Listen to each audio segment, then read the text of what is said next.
Good evening. Tonight, I can report to the American people and to the world that the United States has conducted an operation that killed Osama bin Laden, the leader of al-Qaeda, and a terrorist who's responsible for the murder of thousands of innocent men, women, and children. It was nearly 10 years ago that a bright September day was darkened by the worst attack on the American people in our history. The images of 9/11 are seared into our national memory. Hijacked planes cutting through a cloudless September sky, the Twin Towers collapsing to the ground, black smoke billowing up from the Pentagon, the wreckage of Flight 93 in Shanksville, Pennsylvania, where the actions of heroic citizens saved even more heartbreak and destruction. And yet we know that the worst images are those that were unseen to the world. The empty seat at the dinner table, children who were forced to grow up without their mother or their father, parents who would never know the feeling of their child's embrace, nearly 3,000 citizens taken from us, leaving a gaping hole in our hearts. On September 11th, 2001, in our time of grief, the American people came together. We offered our neighbors a hand, and we offered the wounded our blood. We reaffirmed our ties to each other and our love of community and country. On that day, no matter where we came from, what God we prayed to, or what race or ethnicity we were united as one American family. We were also united in our resolve to protect our nation and to bring those who committed this vicious attack to justice. We quickly learned that the 9/11 attacks were carried out by al-Qaeda, an organization headed by Osama bin Laden, which had openly declared war on the United States and was committed to killing innocents in our country and around the globe. And so we went to war against al-Qaeda to protect our citizens, our friends, and our allies. Over the last 10 years, thanks to the tireless and heroic work of our military and our counterterrorism professionals, we've made great strides in that effort. We've disrupted terrorist attacks and strengthened our homeland defense. In Afghanistan, we removed the Taliban government, which had given bin Laden and al-Qaeda safe haven and support. And around the globe, we worked with our friends and allies to capture or kill scores of al-Qaeda terrorists, including several who were a part of the 9/11 plot. Yet Osama bin Laden avoided capture and escaped across the Afghan border into Pakistan. Meanwhile, al-Qaeda continued to operate from along that border and operate through its affiliates across the world.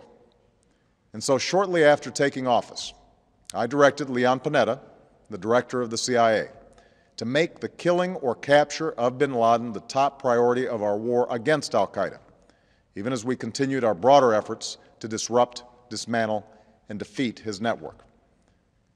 Then, last August, after years of painstaking work by our intelligence community, I was briefed on a possible lead to bin Laden.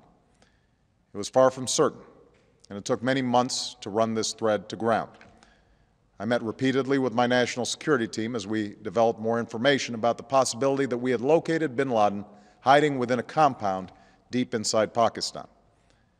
And finally, last week, I determined that we had enough intelligence to take action and authorized an operation to get Osama bin Laden and bring him to justice.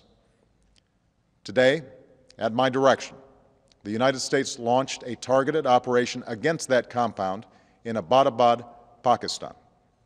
A small team of Americans carried out the operation with extraordinary courage and capability. No Americans were harmed. They took care to avoid civilian casualties.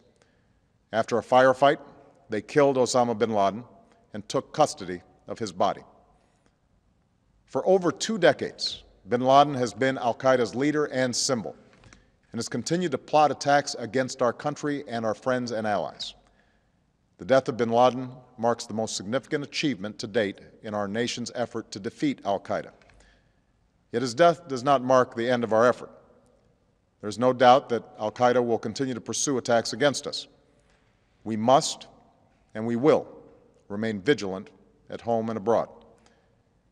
As we do, we must also reaffirm that the United States is not and never will be at war with Islam.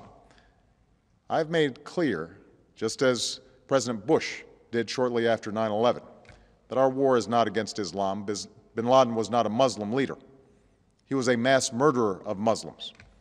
Indeed, al-Qaeda has slaughtered scores of Muslims in many countries, including our own. So his demise should be welcomed by all who believe in peace and human dignity. Over the years, I've repeatedly made clear that we would take action within Pakistan if we knew where bin Laden was. That is what we've done.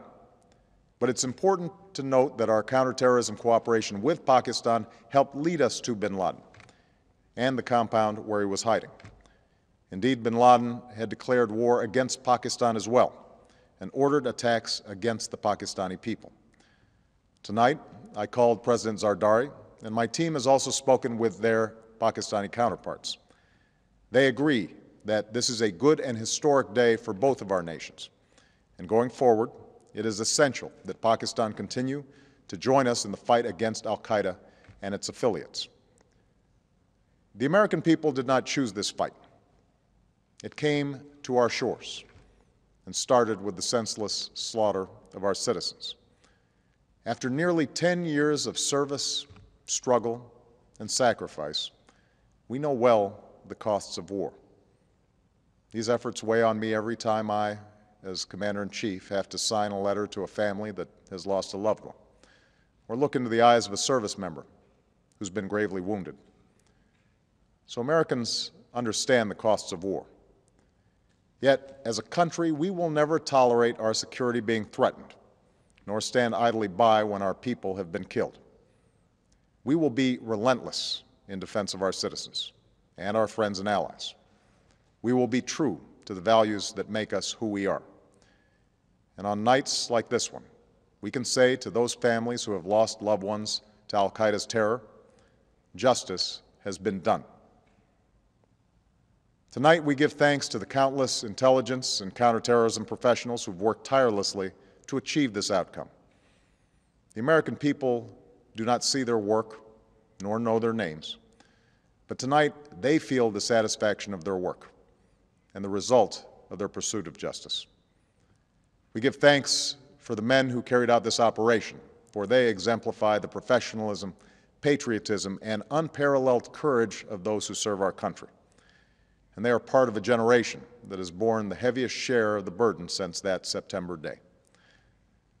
Finally, let me say to the families who lost loved ones on 9/11 that we have never forgotten your loss, nor wavered in our commitment to see that we do whatever it takes to prevent another attack on our shores. And tonight, let us think back to the sense of unity that prevailed on 9/11. I know that it has at times frayed, yet today's achievement is a testament to the greatness of our country and the determination of the American people. The cause of securing our country is not complete, but tonight we are once again reminded that America can do whatever we set our mind to. That is the story of our history. Whether it's the pursuit of prosperity for our people or the struggle for equality for all our citizens, our commitment to stand up for our values abroad, and our sacrifices to make the world a safer place. Let us remember that we can do these things not just because of wealth or power, but because of who we are. One nation, under God, indivisible, with liberty and justice for all. Thank you. May God bless you, and may God bless the United States of America.